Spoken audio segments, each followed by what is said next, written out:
네. 오늘은 부추 얘기 좀 해보죠. 네, 지금 철이 사실 이제 모든 이런 푸르른 것들이 쑥쑥 자라는 철이잖아요. 맞아요. 지금 보면은 땅에 저는 이제 늘 먹을 것만 보고 살아서 그런지 여의도 공원에도 굉장히 먹을 게 많더라고요. 그래요? 네. 왜 내 눈에는 안 보이죠? 이게 근데 이제 따면 안 되지만 네. 이렇게 생명력이 왕성한 때입니다. 그래서 부추 얘기를 시작을 하는 게 이제 여름이 왔다는 뜻이에요. 맞아요. 더워질 때 부추가 보통. 그렇죠. 이게 여름 음식의 대명사고 그리고 여름을 나는 보양식의 대명사고 맞아요. 그러면서 부추를 어떻게 먹어라 하는 굉장히 많은 이게 왜 무슨 뭐 냉면 가지고는 면 스플레인이라고 얘기를 하잖아요. 근데 채소 중에 유일하게 부추, 당근, 오이 이런 것들이 굉장히 뭔가 견제가 많죠. 예. 이렇게 먹어라 저렇게 먹어라 이게 예. 궁합이 좋다 안 좋다 그런 식품 중에 하나라서 오늘 부추 얘기를 좀 해볼까 합니다. 몸에 좋다고 그래서 이제 아무래도 부추를 보게 되면 사야 되나? 그렇죠. 또 영양 부추도 있고 또 뭐 부추도 종류가 여러 가지가 있잖아요. 부추가 종류가 여러 가지가 있잖아요라고 말씀하시는 정용실 아나운서 대단하십니다. 그런가요? 네, 이게 부추라고 했을 때 사람들이 대부분 구분을 많이 못 하시는데요. 생긴 게 사실은 확연하게 다르고, 다르잖아요. 네, 그 다르고 그리고 요즘에는 또 굉장히 다 나눠서 먹고들 있어요. 요즘에 굉장히 인기가 많은 것 중에 하나가 방금 말씀하신 영양부추. 좀 가느다랗게. 네, 가느다란 거 이거를 실부추라고 얘기를 하기도 하고 또 솔잎알이 닮았다 그래서 맞아요. 뾰족뾰족 그래서 솔부추라고 솔부추. 얘기를 하기도 해요.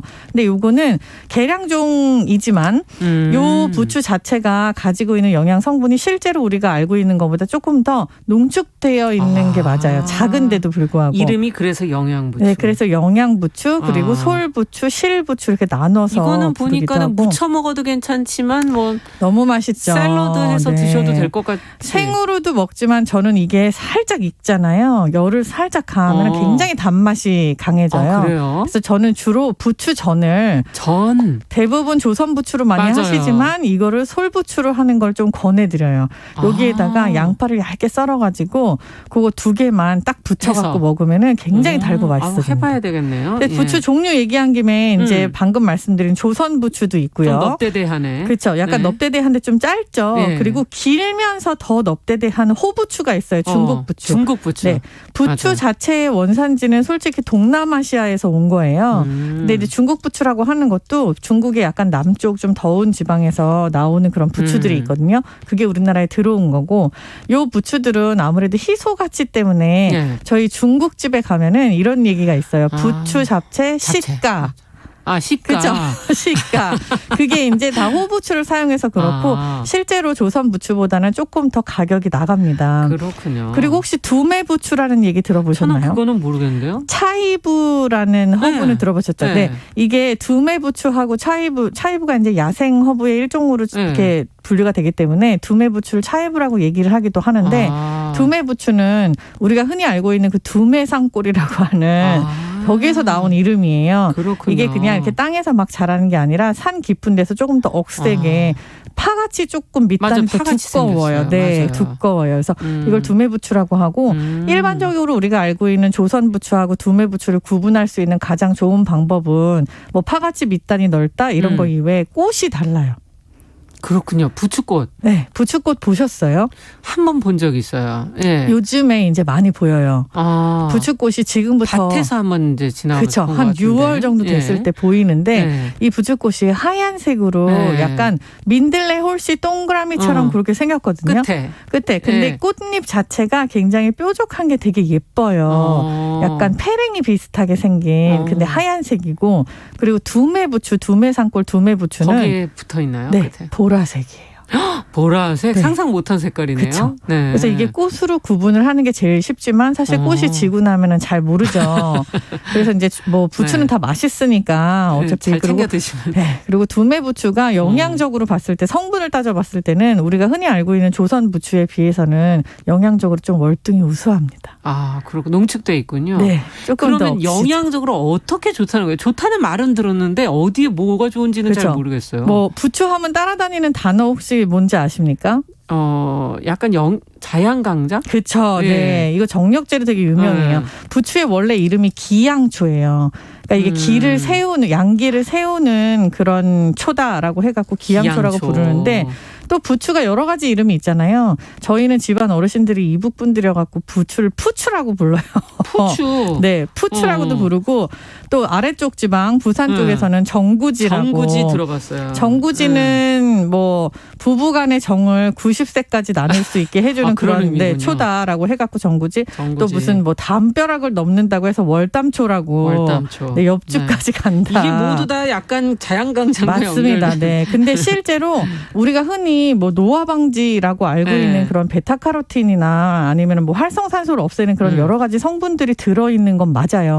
비타민, 무기질 뭐 완전 농축이고요. 예. 그래서 부추를 즙으로 내갖고 먹기도 하잖아요. 예. 근데 이게 안 좋은 것 중에 하나는 속이 쓰리신 분들이 좀 있어요. 부추가 드시고. 약간 알싸하고 이게 맞아, 뭐 알싸해요. 그렇죠. 그래서 속이 쓰리신 분들이 있어서 저는 이제 익혀 먹으면 더 좋다. 항상 채소는 숙체일 때가 조금 더 흡수가 빠르거든요. 맞아요. 익혀 먹으면 더 좋다라고 말씀을 드리는데 정말 숨이 빨리 죽던데. 그렇죠. 숨이 빨리 죽어요.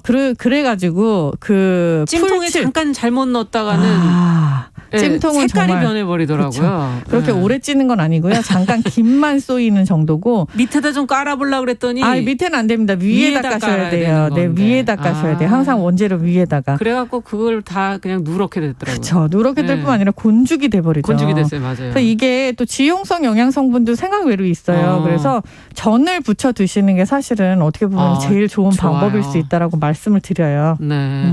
국에도 보통 이렇게 마지막에 이렇게 그렇죠. 찌개에도 네. 마지막에 이제 부추 여열만 가해져도 충분히 숨이 잘 죽고 그리고 되게 파래지고 먹기가 순해지니까. 뭐 이런 거에도 너무 맛있죠. 부추철에는 이제 굵게 썰어가지고 그냥 마지막에 조금 넣고. 오이 소박이도 이제 사실 김치를 하는 게 되게 맛있다라고 하는데 오이 소박이도 부추를 길게 말고 쫑쫑쫑쫑 작게 썰어갖고 오이 사이에 그 양념을 넣어서 맛있죠. 그렇게 해갖고 숙성을 이틀만 딱 하면 너무 맛있어요. 갑자기 배가 고파지네. 부추 아주 좋죠. 네, 이 고기 요리하고 좀 잘 어울리지 않습니까? 그럼요. 식이섬유, 비타민, 무기질, 영양적인 성분에서 물론 그렇고요. 이게 제가 말씀드린 것처럼 지용성 성분이 있기 때문에 고기랑 같이 먹었을 때 훨씬 더 흡수가 잘 된다라고 보시면 돼요. 부추를 많이 먹을 수 있으면 좋지만 부추만 먹었을 때 아까 제가 말씀드린 것처럼 속이 조금 마를 수 있잖아요. 그래서 고기라든지 아니면 제일 좋은 건 밥이나 밀가루. 그래서 전이 더 어울린다라는 생각을 하는 거죠. 그렇군요. 좋은 거는 삼계탕 같은 데에다가 여름에는 부추를 올려서 드시면 그렇죠. 자양강장 뭐 그러네요. 그렇죠. 이게 완전히 그냥 합이 너무 좋은 거예요. 삼계탕에다 부추를 탁 올려갖고 드시면 마지막에 다 너무 끓이시고 좋죠. 드실 때 썰어서 탁 여열로 탁 올려서 드시는 거죠. 상상 안 해봤는데 그거 굉장히 좋네요. 굉장히 좋죠. 지금 이 계절에 특히 해드시기 편하고 색다른 부추 활용법이 있다면 여기서 또 한 가지 정도 전 지금 얘기해 주셨고 삼계탕 얘기도 해주셨고 지금 오이 소박이 얘기도 해주셨고 전 뭐 여러 가지 얘기를 해주셨는데 부추가 많이 남아서 걱정이신 분들 있으세요. 그러면 이거를 주석이 같은 걸로 내려서 녹즙같이 받으세요. 그 받은 거에다가 식초하고 설탕 양념을 살짝 하신 다음에 여기다 국수를 비벼 드셔도 아주 맛있어요. 부추 즙을 가지고 요리를 하실 수 있는 방법이 굉장히 많아요. 그렇죠. 이거를 가지고 뭐 소스로 활용하셔도 좋고 드레싱으로 이렇게 드레싱으로 부추가 너무 빨리 상하기 때문에 끄트머리가 맞아요. 물러버리더라고요. 냉장고에 이렇게 눌러붙어가지고 좀 하기가 쉽지 않잖아요. 보관이. 그래서 이럴 경우에는 즙을 내서 요 즙으로 요리를 하시라고 권해드리고 싶어요. 즙으로? 식초하고 설탕 약간 하고 소금 넣으시면 아주 완벽하게 되고. 이거 좀 보관할 수 있나요? 그럼요. 즙은 보관이 가능하고요. 그리고 그 올리브 오일을 조금 섞어서 보관하시면 굉장히 오래 가요. 그리고 요즘에 페스토도 많이 만들어 드시잖아요. 서양 요리로도 활용하실 수 있겠군요. 그렇죠. 페스토를 많이 만드시는데 잣하고 치즈하고 소금 같이 섞어서 가르시면 이게 부추로도 페스토가 됩니다. 이렇게 해가지고 저는 이 부추로 만든 페스토를 그 치킨에다가 올려서 그것도 맛있겠네요. 먹는데 그렇게 하면 아주 찰떡궁합이에요. 네. 오늘 뭐 짧지만 아주 임팩트 있게 지금 부추에 관한 얘기를 해주셨습니다. 홍신의 요리연구가와 함께한 건강한 식탁 부추에 대해서 살펴봤습니다.